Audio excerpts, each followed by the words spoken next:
पीयूष गोयल जी के पिताजी वेद प्रकाश जी गोयल, वे भी बहुत वर्षों तक संसद में रहे, केंद्र के मंत्री भी रहे और उनकी माताजी भी मुंबई से 3 बार आमदार भी रही, विधायक भी रहे और कई वरिष्ठ लोगों के साथ। चलिए तो ये आप स्टेज खाली करिए प्लीज, प्लीज ऐसा नहीं करते। और इसीलिए मैं पीयूष गोयल जी को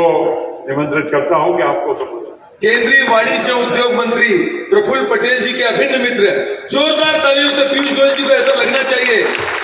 कि गोंदिया में उनका सत्कार बहुत अच्छा हुआ। माननीय पीयूष गोयल जी से अनुरोध है कि वो आए और हमें संबोधित करें।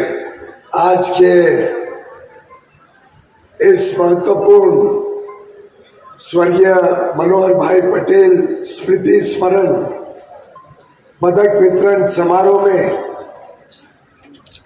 हमारे कार्यक्रम के अध्यक्ष और मेरे घनिष्ठ मित्र भी, मेरे बड़े भाई भी,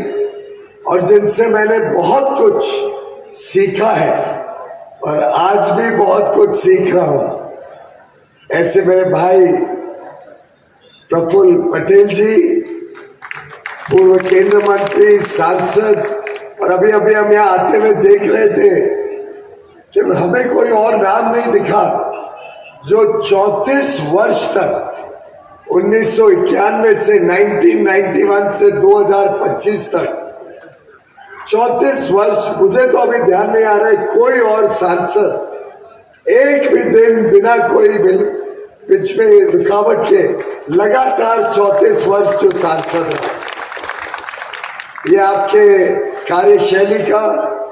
आपके समाज सेवा का, आपके ही समाज सेवक वही व्यक्ति लोगों का दिल भी जीत पाता है। और इस परिवार ने जिस प्रकार से अलग अलग तरीके से पुण्य के काम किए, इस क्षेत्र में मनोहर भाई पटेल जी के जो एक दूरदृष्टि थी, जो उनके गांधी जी के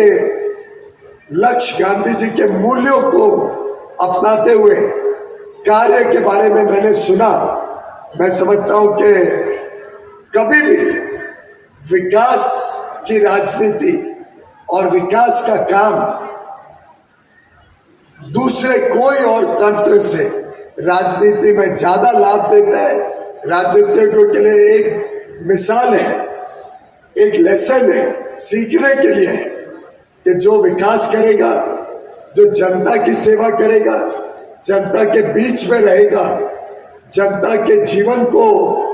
और उज्जवल बनाएगा, वही व्यक्ति जनता को स्वीकृत होगा। तुष्टीकरण की राजनीति, अलग अलग प्रकार से लोगों को भ्रमित करने की राजनीति, भ्रष्टाचार की राजनीति, परिवारवाद की राजनीति, इसकी अब भारत में कोई जगह नहीं है। अब भारत निकल पड़ा है विकास के राह पर, और सिर्फ विकास ही इस देश का परिचय पत्र बनेगी। और पिछले 10 वर्षों में जिस प्रकार से हमने देश में विकास की क्रांति देखी, आज शायद ही कोई क्षेत्र होगा, दूर दराके के क्षेत्र भी देख लो जहां विकास पहुंचा ना हो। हाल में तो मैं देख रहा था कि गढ़चिरौली में भी अब नए नए उद्योग आ रहे हैं, नए नए कारखाने लग रहे हैं। नक्सलवाद से पूरी तरीके से लोगों को छुटकारा मिल रहा है। और हमारे देश के गृह मंत्री अमित शाह जी ने तो प्रण ले रखा है कि 2026 यानी अगले साल तक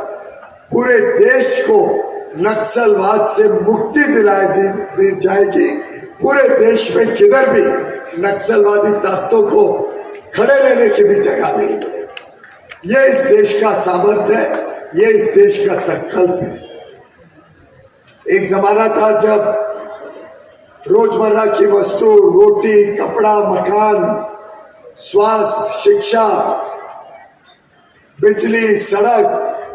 अच्छा पानी, पेयजल, इन सब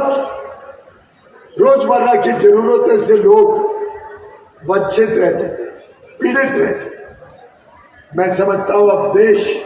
जिस प्रकार से तेजी से आगे बढ़ रहा है और उसमें प्रफुल्ल भाई और उनके परिवार का,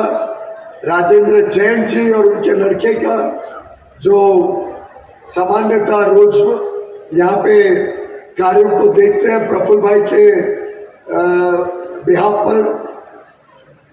जो कार्य यहाँ पे हुआ है, वैसे ही आज पूरे देश में एक विकास की आंधी, हर एक व्यक्ति को अच्छी शिक्षा मिले, हर एक क्षेत्र में अच्छी स्वास्थ्य सेवाएं पहुंचे, किसी को कभी भूखा ना सोना पड़े, कोई हमारे आदिवासी भाई बहन को तकलीफ ना आए, हमारे वन विभाग को, वन जो फॉरेस्ट है उसको कैसे संभाल के रखना। अभी अभी भाभी वर्षा भाभी बता रही थी, यहाँ से 8-10 किलोमीटर दूर ही एक बहुत सुंदर नेशनल सेंचुरी है, एक बड़ा वन विभाग का क्षेत्र है। इस बार तो मैं नहीं जा पा रहा हूँ, पर अगली बार मुझे पक्का वहाँ पे जाना है और वहाँ का भी आनंद लेना है, क्योंकि पर्यटन भी आगे चल के एक बहुत बड़ा रोजगार का, बहुत बड़ा नौकरियों के लिए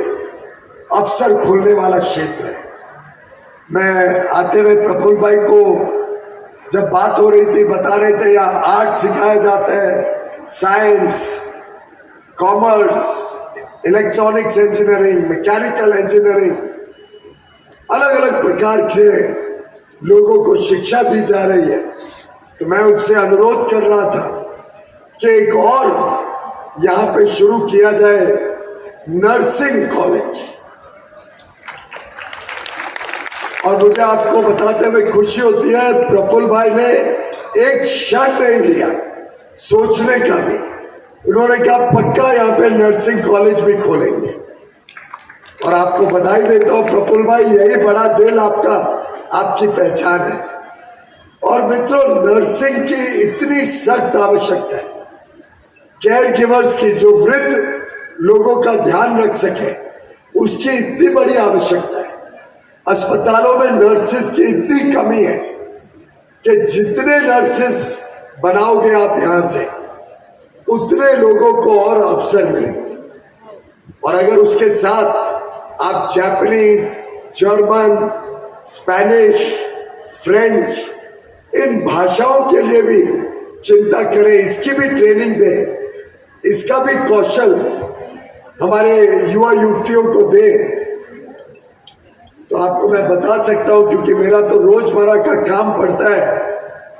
विदेश में जाकर वहां से जब चर्चा होती है तो इतनी सख्त जरूरत है, अगर कोई नर्स या केयर गिवर जापानीज में बात कर सके, अगर हमारे युवा युवती जो इंजीनियरिंग पढ़ रहे हैं या चार्टर्ड। आज का दिन तो वैसे प्रफुल्ल भाई ने कहा राजनीतिक कार्यक्रम मंच नहीं है, लेकिन मेरे लिए आज का दिन इसलिए भी स्मरणीय रहेगा कि एक तरफ मुझे यहाँ पे गोंदिया में, गोंदिया भंडारा के विकास के अन्य अन्य कार्यक्रमों का परिचय मिला, दूसरी तरफ देश की राजधानी में आज दिल्ली वाले आपदा से मुक्त हुए। आज अतिशी जी ने अपना त्याग पत्र दिया है और दिल्ली में अब भारतीय जनता पार्टी की एक अच्छी सरकार, ईमानदार सरकार, विकास से प्रेरित सरकार, जो प्रधानमंत्री नरेंद्र मोदी जी के मार्गदर्शन में, उनके आशीर्वाद से अब दिल्ली का भी उद्धार करेगी, दिल्ली में भी विकास कार्य करेगी। और अगर हमें विकसित भारत देखना है 2047 तक, अगर हमें एक प्रगतिशील देश, एक समृद्ध देश जब 100 वर्ष आजादी के बनाए तब तक तैयार करना है, तो तभी संभव है जब देश की राजधानी भी विकसित हो, विकास के साथ जुड़े और एक सुंदर राजधानी के रूप में देश में एक अच्छा संदेश भेजे। मुझे लगता है लोकहित और जन कल्याण के कार्य जो भी व्यक्ति करता है उसमें